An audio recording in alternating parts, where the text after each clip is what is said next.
প্রিয় সাংবাদিক ভাই ও বোনেরা এবং উপস্থিত আমার সহযোদ্ধা বোনেরা, আসসালামু আলাইকুম।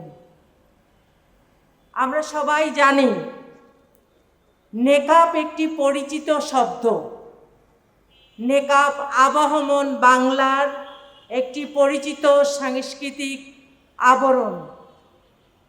নেকাব এমন ধরনের একটি পর্দা যা নারীর মুখকে আংশিক বা সম্পূর্ণ ঢেকে রাখে এবং যেটি আমাদের সমাজের সেই মুসলিম ঐতিহ্য, কোরআন ও সুন্নাহর বিধান, সামাজিক ও সাংস্কৃতিক বিধান হিসাবে পরিচিত। প্রাচীন আরব সমাজে অভিজাত ও সম্মানিত নারীরা মুখ ঢেকে চলতেন। আপনারা যদি ইতিহাস দেখেন তাহলে দেখবেন ইরান, সিরিয়া, ইরাক, মিশর এই সভ্যতাগুলিতে মুখ ঢাকা একজন নারীর সামাজিক মর্যাদা এবং মর্যাদার প্রতীক হিসাবে বিবেচিত হয় এবং সামাজিক মর্যাদার একটি স্পষ্ট নিদর্শন ছিল। আপনারা দেখবেন সেই সমাজে এটি ছিল একটি ধনী এবং সম্ভ্রান্ত নারীদের তাদের আভিজাত্যের স্ট্যাটাসের একটি সিম্বল।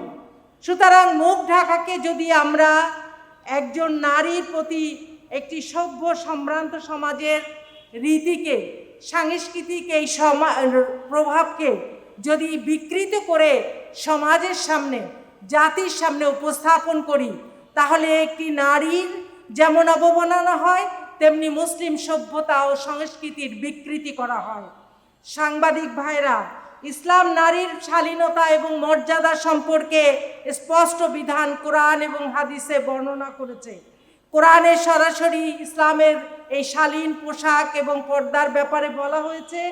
মহিলা সাহাবীরাও নেকাব দিতেন এবং তারাও এর প্র্যাকটিস করতেন। মুসলিম সমাজে আদিকাল থেকেই এটি প্রচলিত হয়ে আসছে। সুতরাং আমরা এই মোশাররফ আহমেদ ঠাকুর, যিনি মুসলিম বলে নিজেকে দাবি করেন, তিনি কোন বিশ্বাসের থেকে এই কথাটিকে এইভাবে বিকৃত করে অন এয়ারে এভাবে উপস্থাপন করেছেন? তাহলে হিজাব, নেকাব যে একজন নারীর শালীনতা, সভ্যতা, মর্যাদা, তার স্ট্যাটাসের প্রতীক, মুসলিম নারীর একটি ধর্মীয় বিধানের অংশ, আপনি কি তা অস্বীকার করছেন? অস্বীকার যে করছেন সেটা তো আমরা আপনার বক্তব্য থেকেই বুঝতে পারি।